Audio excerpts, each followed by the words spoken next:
Welcome back to incredibly useful exercises for the double bass, where we condition specific aspects of our performance in short, stolen moments.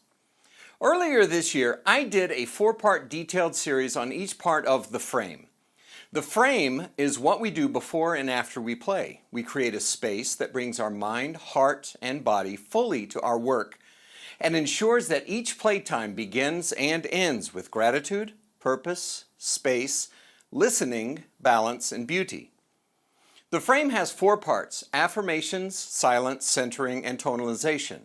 Today, I'll show you how all 4 parts work in real time, and especially for you artists in the performance or competitive world, why it's vital to do this in every workout. I want to thank Joey Nager for his generous support of this series. Joey has been my go-to luthier for over 5 years. He sculpted my fingerboards buzz-free on both my 1850 English orchestra bass and my solo bass, making them so easy to play, and his tone work on my basses keeps them sounding full, free, and beautiful. Many professional working bassists throughout Texas rely on Joey for fixing and maintaining their treasured instruments. The Joey Nager prize-winning basses are also wonderful instruments.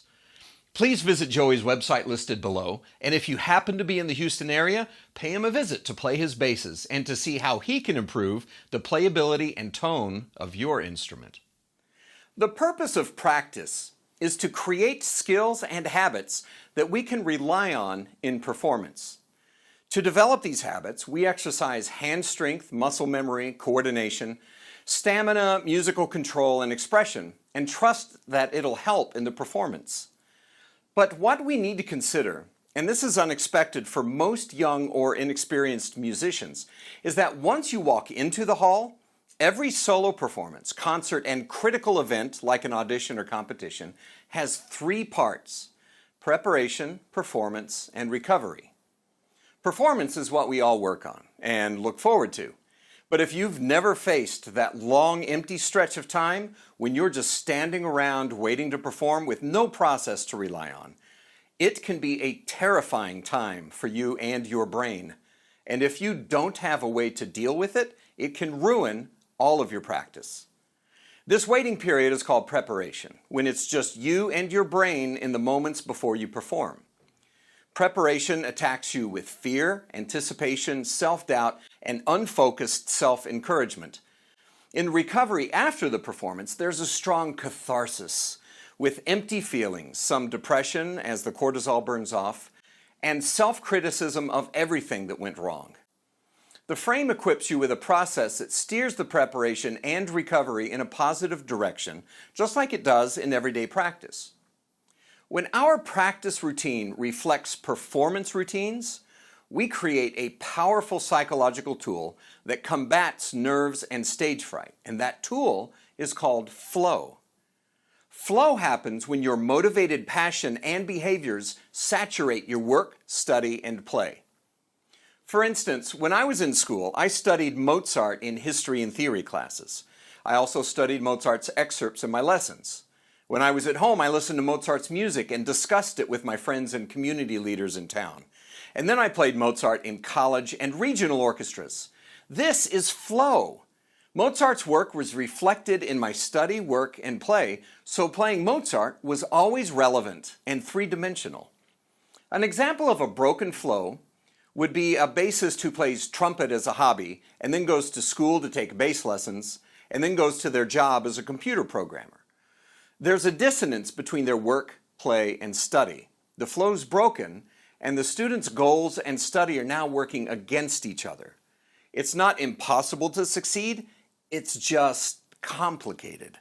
The modern conservatory approach to instrumental mastery has inherent risks that can break your flow if you're not careful.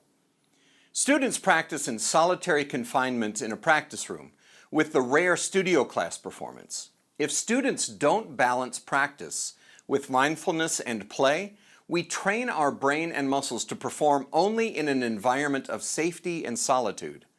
Then, and I've seen spectacular meltdowns at this stage, when that safety is removed and you perform in the presence of people, the brain and muscles respond poorly to the natural fight, flight, or freeze response. This reliance on safe practice without frequent play creates a broken flow. There are systems working to fix this. There's a wonderful school called the Blue School, created by Matt Goldman, co-founder of the Blue Man Group.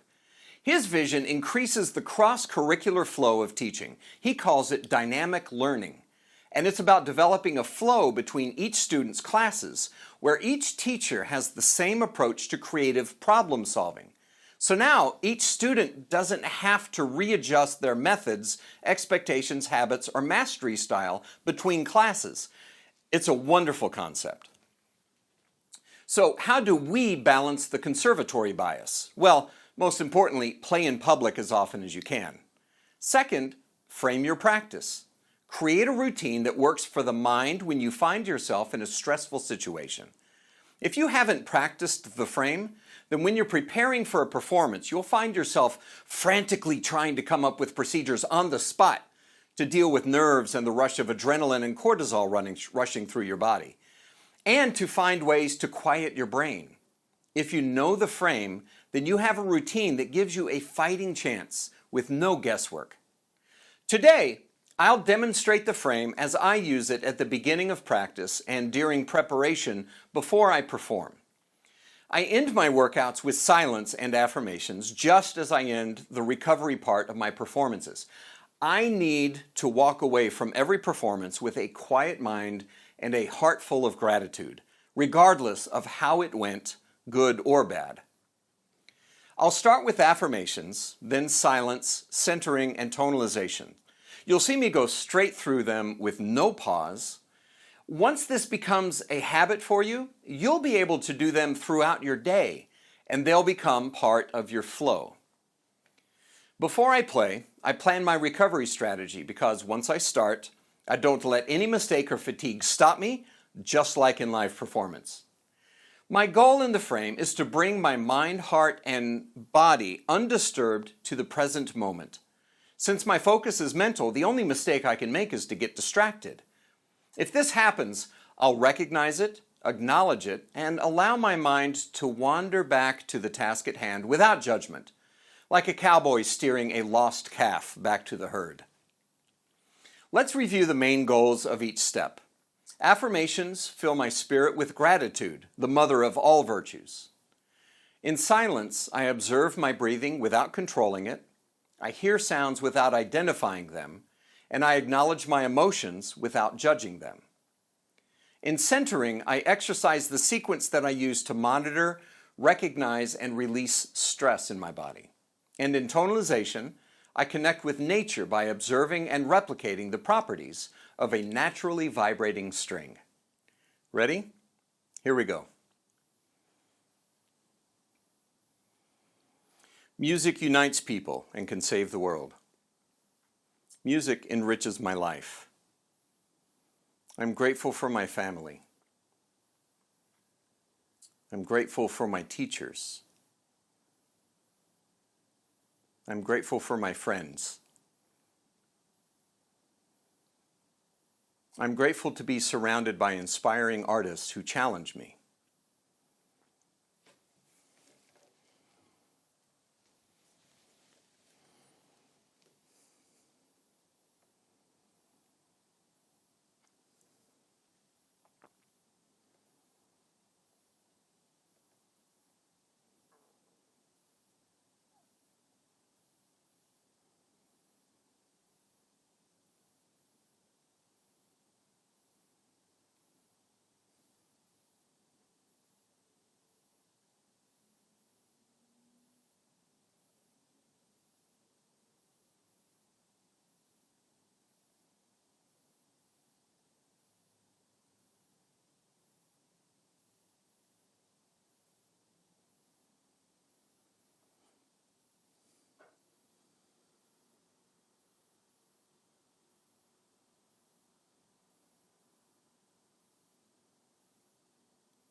And now, like Pavlov's dog, I'm ready to play anything.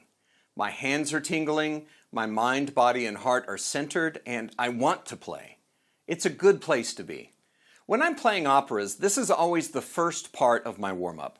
I'll say my affirmations and be silent as I'm walking to the hall, hearing the sound of wind and traffic. Once I get my bass set up, I'll do the centering and tonalization before doing my strengthening exercises. I use the same routine for auditions and solo recitals, and I've actually become dependent on it in order to feel my best.